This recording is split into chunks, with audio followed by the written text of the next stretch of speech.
Yes, the pantheon of gay daddies. Aren't you wearing a shirt that says daddy in Spanish? Well, sort of. No.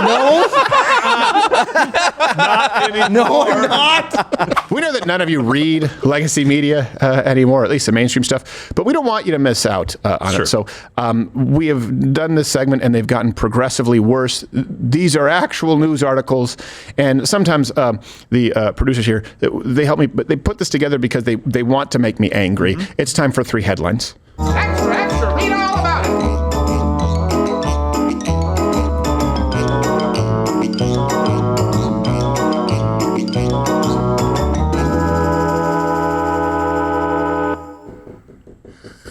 I want to get one of those goofy organs that makes all those sounds.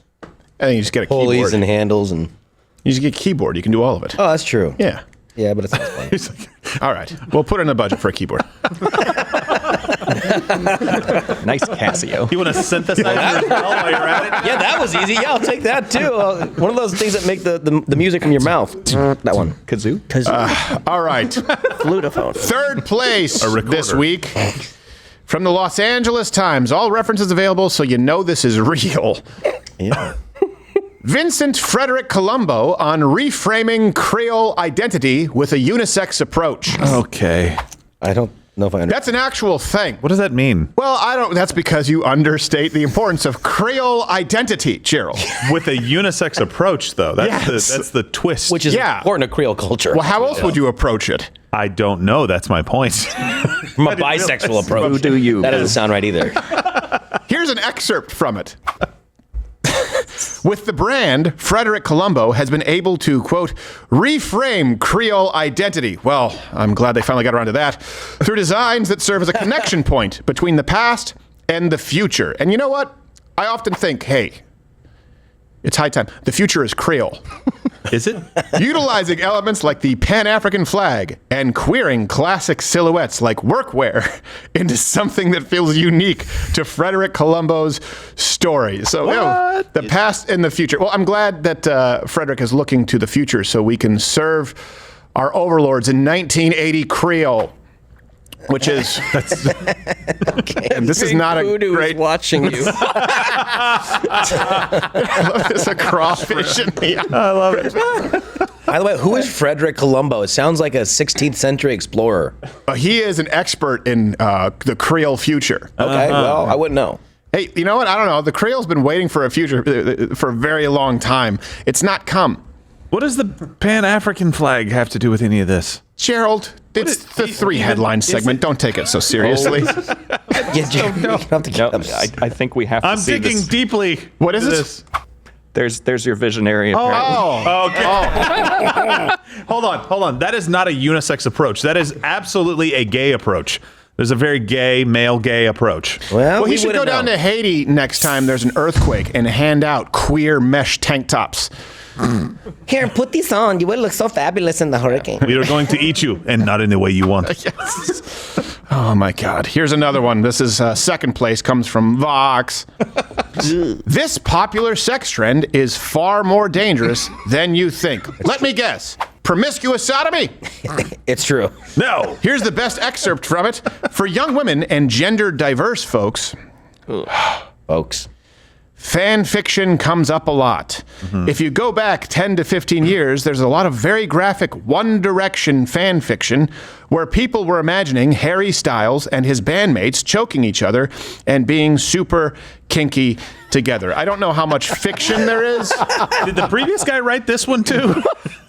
They're all just going in different directions, it sounds like. Well, I don't know. It could be more of like a centrifuge. No, we have a picture of this author too. We do? Yep. Here you go. Let's see a picture. Weird. Yeah, that lady's totally sane. Here's the thing. As gross as that woman is, on the inside, this is what a lot of women don't understand or appreciate as far as the dynamic between the sexes. She could walk out of her house, apartment, whatever she's subletting, sharing. In 12 minutes, could sleep with a strange man.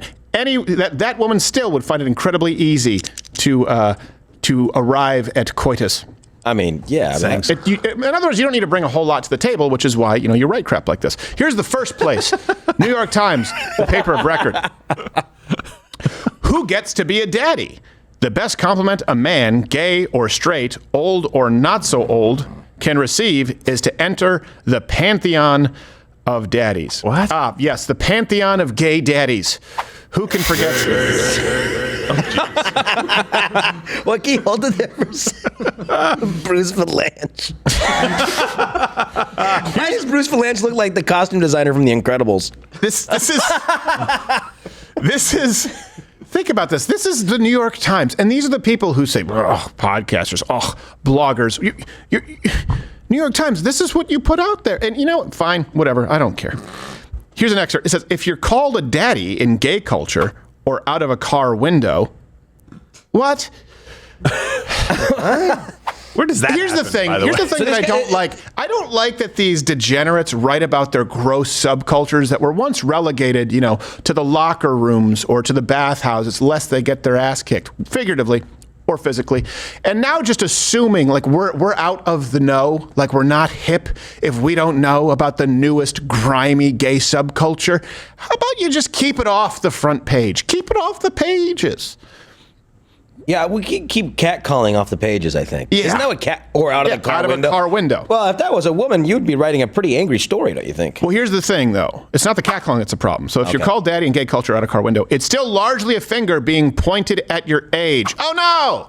At best, a way of indexing your sex appeal against your length of time on Earth. And almost always, implicitly, a way of saying, I'm young. This is even true when young gay men use it as a flirtation device. Okay, first off, there's not a lot of flirtation going on in the gay community, so much as basic asking. There's not a lot of the dance of romance and seduction. It's just, do you want it? Yep. You don't need to flirt when it's two gay men. Why? Because it's largely degenerate culture. For proof, see the AIDS rates. Another excerpt. A younger straight guy snatching the honorific over a gay co-star who is 4 years his senior is an indication of how murky and whatever. This has been 3 headlines. Extra, extra, read all about it.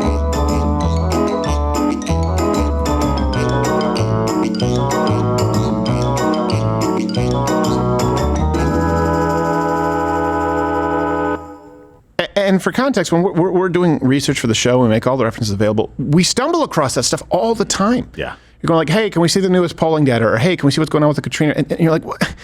I'm reading about gay Creole culture? How is this pinned?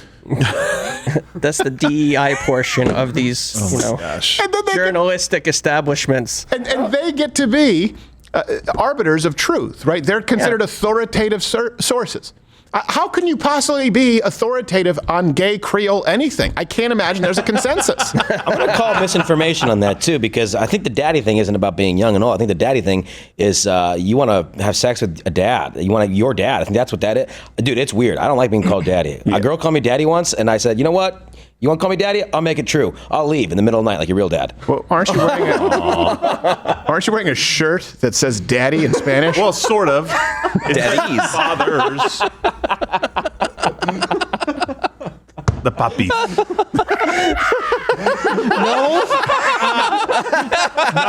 No, I'm not.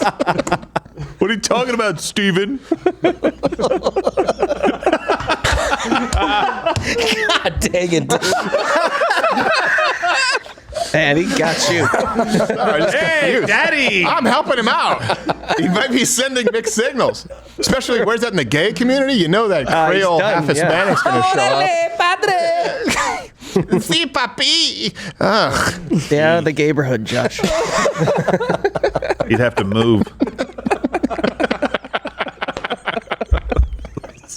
Gerald, you know I live in a gay Indian neighborhood. I don't appreciate that. That's right. They're coming for you, buddy. It's gay adjacent. Oh, no. Sorry. There. All right. That's, Hey, if you're still watching this, congratulations. It's been free this whole time. Consider hitting the notification bell or watching one of these videos for more like-minded content. I don't know when this is airing, when you're watching this. It could be in the future after Skynet has fallen. If it's 3 years from me filming, it's definitely fallen.